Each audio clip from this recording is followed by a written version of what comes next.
할렐루야. 네, 우리가 신앙생활하면서 가지는 전제 가운데 하나님을 잘 섬기면 아무런 고난도 역경도 우리에게 닥쳐오지 않을 것이다, 그렇게 생각을 하는 것입니다. 그런데 하나님 잘 믿으면 복받고, 하나님 말씀대로 살지 않으면 하나님의 진노를 당하고, 아주 기초적인 면에서 기본적인 원리가 그렇습니다. 그래서 안 믿는 사람들에게 예수 잘 믿고 복받아라, 예수 믿어라, 이렇게 전도할 수 있습니다. 그런데 신앙의 차원이라는 게 있습니다. 가장 어린아이 때 초등학교 수준의 그런 아이들에게는 그런 예수 잘 믿고 복받고, 죄 지으면 하나님 앞에 벌을 받고, 이것은 1차원적인 면에서 맞는 말씀입니다. 그러나 모든 사람에게 다 그런 것은 아닙니다. 2차원적으로 올라가면은 때때로 잘못한 사람인데도 그냥 하나님께서 내버려 두시고, 잘하는 사람인데도 질책을 받는 경우들이 있는 것이죠. 가라지를 뽑으려고 그러다가 알곡까지 뽑히면 어떡하냐. 그래서 가라지지만 일단 내버려 둬라. 가라지가 알곡으로 변화되기를 기대하면서 그런 건 아닙니다. 가라지는 가라지예요. 그런데 그게 가라지가 좋아서가 아니고, 그게 알곡을 맺을 거라고 기대해서가 아니라, 가라지를 건드리다가 알곡까지 뽑힐까 봐 두는 거죠. 임시적으로 두는 것입니다. 그런데 왜 하나님 저 가라지를 그냥 내버려 두십니까? 이해가 안 될 수가 있어요. 그러나 하나님은 더 깊은 마음에서 가라지를 두는 이유는 알곡 때문에 그런 거죠. 그리고 알곡이 더 잘 익도록 하기 위해서 때때로 뜨거운 떼약볕에 그 고난을 견디게 하시고, 때로는 폭풍과 막 몰아치고, 그런데도 그걸 견디게 하시고, 그러면서 이 알곡이 더 견고해지고 더 알차게 좋은 곡식으로 자라나게 되는 거죠. 성경에도 보면은 많은 사람들이 어떤 고난당하는 사람에 대해서 누구의 죄 때문입니까? 이렇게 묻는 경우가 많았어요. 나면서부터 보지 못하는 맹인을 향해서 누구의 죄 때문에 저렇게 됐습니까? 부모의 죄 때문입니까? 자기의 죄 때문입니까? 자기의 죄 때문이라 그러면은 그 아이가 뱃속에 있으면서 무슨 죄를 저질렀길래 그 아이가 그렇게 안못 보는 사람으로 태어납니까? 부모의 죄 때문이라 그러면 왜 부모가 죄를 지었는데 그 아이가 그렇게 됩니까? 이래도 저래도 다 죄 때문이라고 말하기에는 적절하지 않습니다. 예수님께서는 누구의 죄 때문이 아니다, 하나님 아버지께서 이 사람을 통해서 하시고자 하시는 일을 나타내려고 하는 거다, 그렇게 말씀하시죠. 자, 이것을 객관적으로 볼 때는 좀 쉬운데 나 자신에게 적용해서 볼 때 그렇습니다. 우리가 여러 가지 감당하기 어려운 시련을 당할 때 하나님 앞에 우리가 한거하죠. 하나님, 내가 무슨 죄를 그렇게 저질렀길래 내가 이런 시련을 당해야 된단 말입니까? 그래서 마치 이만한 시련을 당할 만큼 죄를 지었을 때는 이런 시련을 당해도 괜찮다는 것처럼, 그리고 하나님은 우리가 어떤 잘못을 저질렀으면 그에 응당한 죄를 반드시 내리는 것, 형벌을 내리는 것처럼 그렇게 생각하지만 그런 전제가 현실적으로는 맞지 않을 수가 있다 이거죠. 내가 고난을 당해도 꼭 죄 때문이 아닐 수가 있고요, 또 죄를 범하는데도 하나님이 매를 유보하고 있는 경우도 있거든요. 그때는 빨리 깨닫고 돌아오라고 그러는 건데, 그걸 깨닫지 못하고 계속 죄 가운데 나아가면 나중에 더 큰 진노를 당하게 되죠. 그래서 우리가 잘못했을 때 적절한 진노를 당하면 그건 사랑의 채찍입니다. 왜냐하면 우리 깨닫고 회개하고 돌이킬 수 있는 기회가 주어지니까요. 그런데 하나님께서 잠시 참고 기다리시면서 돌아오기를 기다리고 내버려 두는데, 그걸 깨닫지 못하고 계속 죄 가운데 나가면 더 큰 매를 벌게 되는 것이죠. 그러나 하나님은 언제나 우리를 사랑하시고 매를 때린다고 할지라도 그 매 가운데 우리를 향한 긍휼과 사랑이 있는 것입니다. 그런데 이제 문제는 내가 이유도 모르고 또 내가 그만한 잘못도 한 것 같지 않은데 왜 내가 감당하기 어려운 시련을 당하게 되느냐 이거죠. 하나님의 말씀에 순종하고 따라갔는데도 고난을 당하게 되거든요. 보세요. 요나라고 하는 사람은 하나님 말씀에 순종하지 않고 니누에로 가라 그러는데 다시스로 도망을 갔어요. 그러다가 풍랑을 만났습니다. 어떻게 보면은 너무나 당연한 것일 수 있습니다. 그런데 자기를 던져서 바다에 던져라. 하나님께서 큰 물고기를 준비하셔서 그를 삼키게 하시고 결국 니누에로 가게 하셨죠. 요나는 말씀에 순종하지 않았기 때문에 그런 고난을 당하는 거 어쩌면 당연하다고 생각하는데, 욥은 하나님이 보실 때 야, 이렇게 의롭고 완전한 사람이 어디 있냐. 하나님이 칭찬하신 사람이고 하나님이 자랑한 사람이잖아요. 그런 사람이 왜 그렇게 끔찍한 시련을 당합니까? 그가 죄 때문에 당하는 고난이 아니지 않습니까? 그것도 보통 고난이 아니죠. 10남매의 자녀들이 한꺼번에 다 죽습니다. 그가 가지고 있는 재산이 한꺼번에 다 날아갑니다.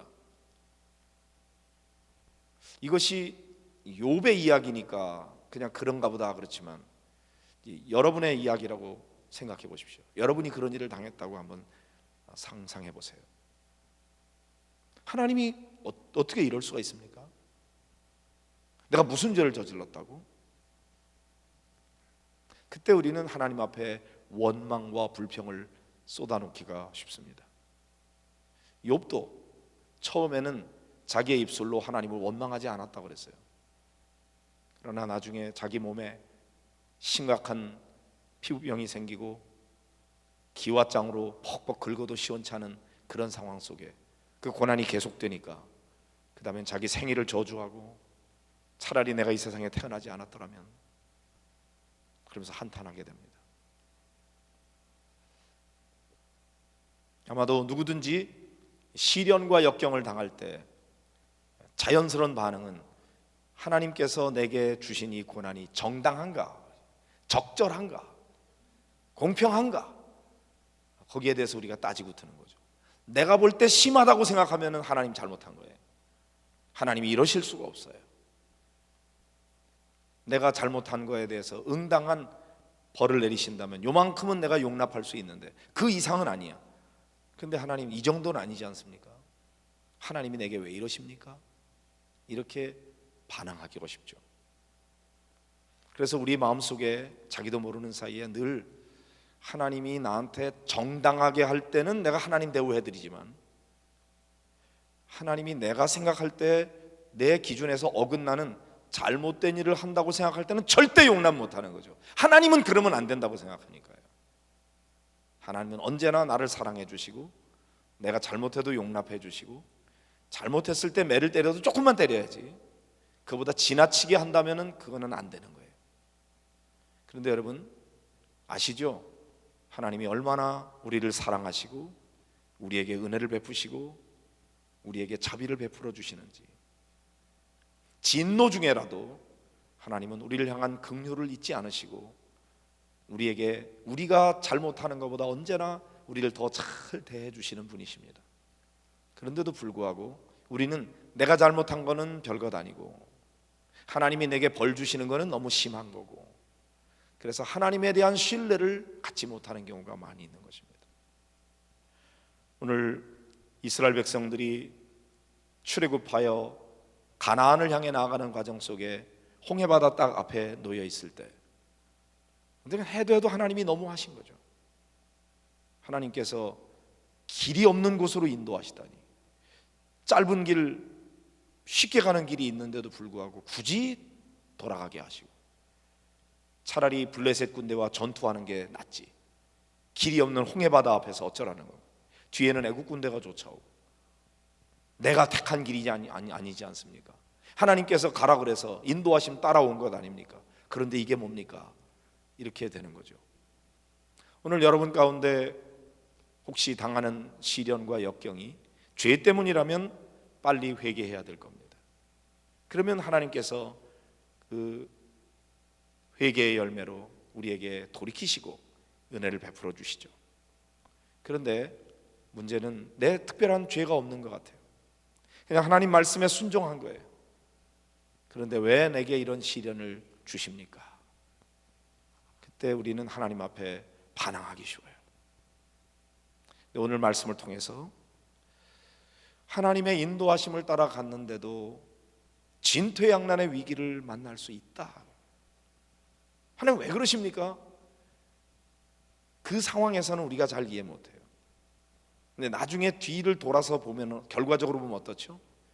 하나님은 애국 군대를 완전하게 괴멸시키시고 이스라엘을 확실하게 가나안 땅으로 가는데 가장 안전한 길로 인도하시고자 하는 거죠. 근데 홍해바다 앞에 놓여있는 이스라엘 백성들로는 이해가 안 됩니다. 우리도 마찬가지예요.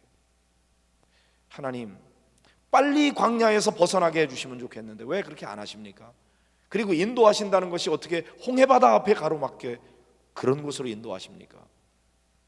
우리가 생각할 땐 이런 길이 있는데 왜 그 방법을 하나님만 모르십니까? 나는 알고 있는데. 근데 그 길로 가면 어떻게 될까요? 애국 군대가 쫓아오잖아요. 그걸 어떻게 막겠어요? 그들은 병거를 타고 달려오는데 온갖 소나 양이나 이런 가축들을 데리고 여인들과 노인들을, 아이들 데리고 이동하는 그 이스라엘 백성들이 어떻게 그걸 따돌릴 수 있겠습니까? 꼼짝없이 붙들려서 되돌아가게 되죠.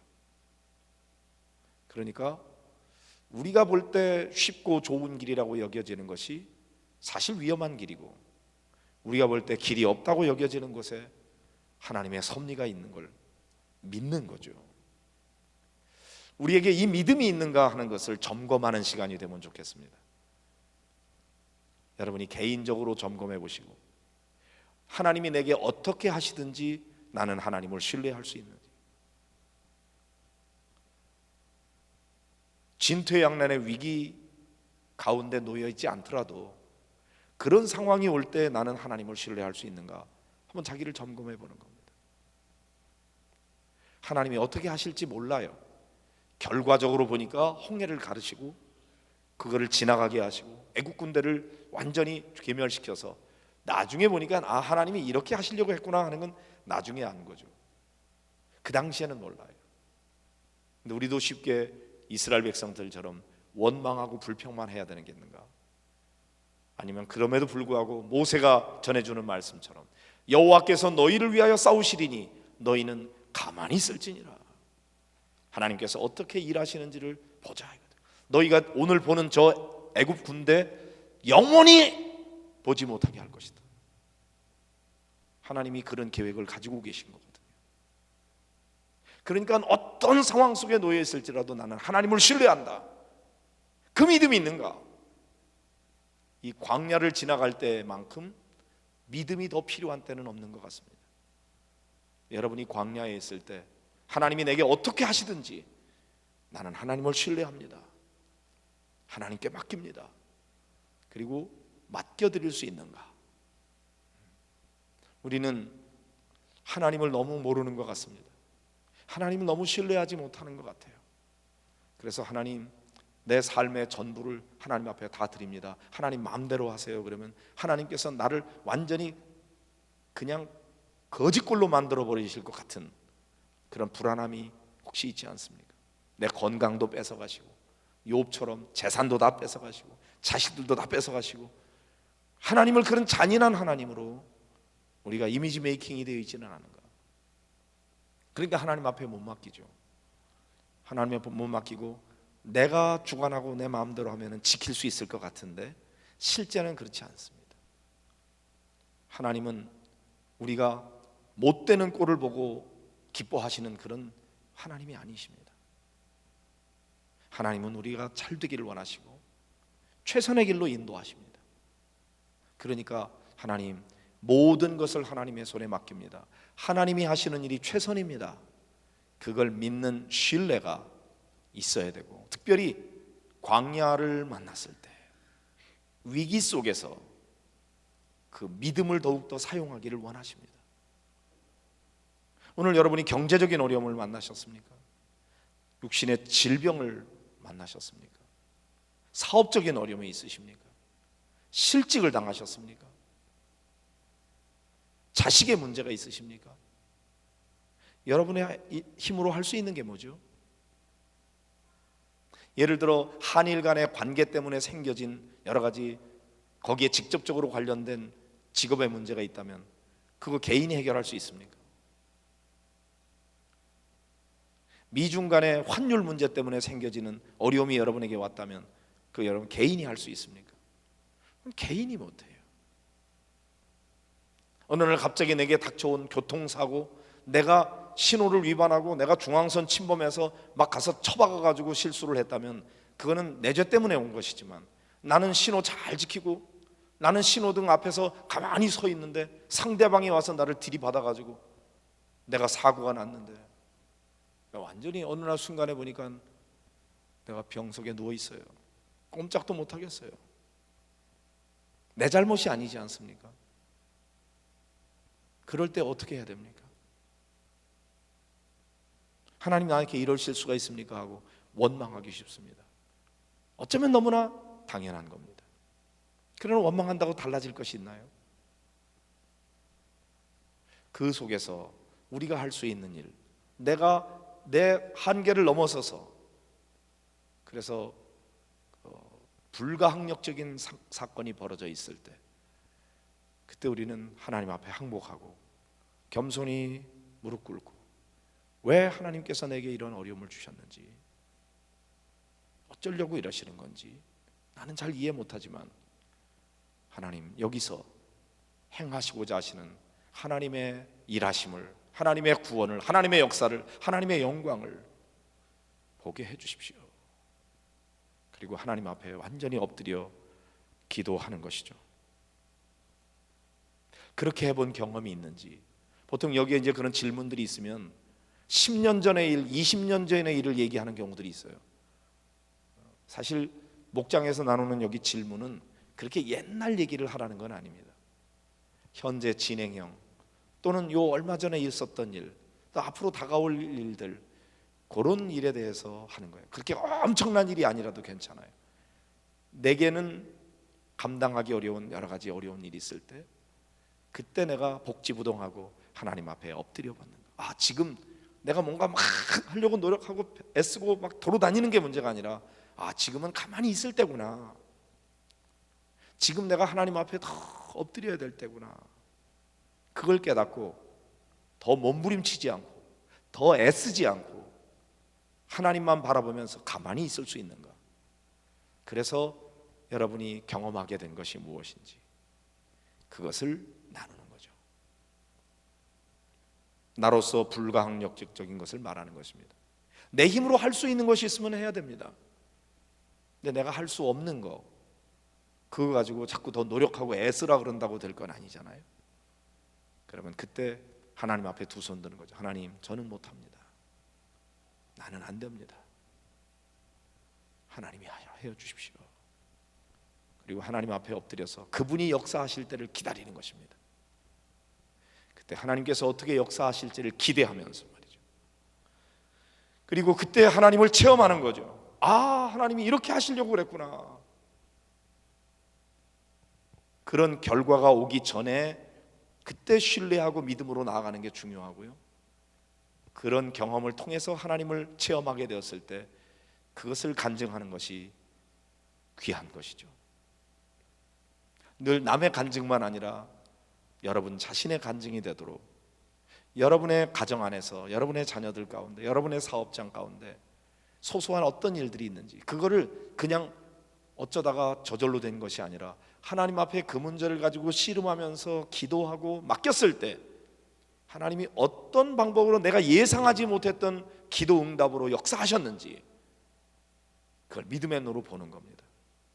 그리고 그것을 간증하는 것입니다. 그런 일이 일어나기를 기대하면서 엎드리는 겁니다. 오늘 기도하고 내일 일어나지 않을 수 있습니다. 지금 그냥 그 자리에 엎드려서 하나님 앞에 기도하고 있는 순간일 수도 있습니다. 그러나 그때 믿음을 버리지 않고 하나님을 신뢰하면서 엎드려 있을 수 있는 것, 그게 믿음인 것이죠. 그런 믿음의 모습을 보는 것만으로도 도전이 되고 은혜가 되는 것입니다. 나는 지금 이런 상황 속에 있어요. 이 문제가 아직도 해결되지 않았어요. 해결될 것 같지도 않아요. 어떻게 될지 모르겠어요. 그래도 나는 하나님을 신뢰합니다. 그래도 나는 하나님을 의지합니다. 그래도 나는 하나님 앞에 엎드려 기도할 겁니다. 하나님이 일하시는 거 내가 신뢰합니다. 이런 간증도 결과적으로 좋은 게 아니었어도 괜찮습니다. 다만 그런 척하는 흉내가 아니라 진짜 그렇게 믿고 신뢰하고자 몸부림치는 거죠. 여러분, 믿음으로 행동하는 사람에게는 갈등과 고민이 전혀 없는 게 아닙니다. 갈등이 있습니다. 고민이 있습니다. 현실적으로 보면은 해결될 것 같지 않아서 의심이 일어납니다. 그래도 하나님의 말씀을 붙들고 하나님께서 이렇게 역사하신다고 했으니 여호와께서 너희를 위하여 일하시리니 싸우시리니 너희는 가만히 있을지니라, 이 말씀을 붙듭니다. 하나님이 싸워주실 줄 믿습니다. 나는 가만히 있겠습니다. 하나님만 바라보겠습니다. 그런 믿음의 고백 자체가 그게 도전이 되는 것입니다. 한번 이번 주간 여러분들이 구체적으로 여러분 삶 속에서 내가 할 수 없는 것에 대해서는 맡기십시오. 불가항력적인, 과거는 바꿀 수 없지 않습니까? 과거 때문에 생겨진 오늘의 문제, 또 국가 간의 문제, 이런 거 내 힘으로 못하는 거 아닙니까? 그걸 가지고 내가 막 노력한다고 될 게 아니니까 그때 복지부동하는 겁니다. 가만히 엎드려서 하나님 견딜 수 있게 해주십시오. 여기에서 내가 포기하지 않게 하시고 좌절하거나 절망하지 않게 하시고 끝까지 살아남을 수 있도록, 견딜 수 있도록 해주십시오. 제가 모래폭풍 이야기도 했지만 저도 미국 갔을 때 한 7년 전인가 아메리칸 인디안 선교회 갔다가 메사 버드라고 하는 그런 인디안 성지에 갔다가 오는데 모래폭풍을 만났어요. 콜로라도 주에서 그 애리조나 주 쪽으로 이렇게 오는데 막 모래폭풍이 몰려오는데 아무것도 보이지 않더라고요. 아마 그냥 갔으면 어디 처박혔을 겁니다. 그때 어떻게 해요? 가만히 있는 거죠. 가만히 있는 겁니다. 시간이 지나니까 폭풍이 지나가 버리더라고요. 그 다음에 움직이는 거죠. 뭘 할 수 없잖아요. 가만히 있어야죠. 그런데 우리 그리스도인들이 가만히 있는다는 의미는 뭡니까? 하나님 앞에 엎드리는 거예요. 기도하는 거예요. 그리고 하나님의 역사를 기대하는 것입니다. 모쪼록 이번 주간 여러분이 이 말씀 붙들고 위기를 만났을 때 어떻게 하나님을 신뢰하면서 내가 가만히 있을 수 있는지 여러분 자신의 삶 속에 적용하고 실천하고 그 간증을 함께 나누는 여러분들이 되시기를 바랍니다.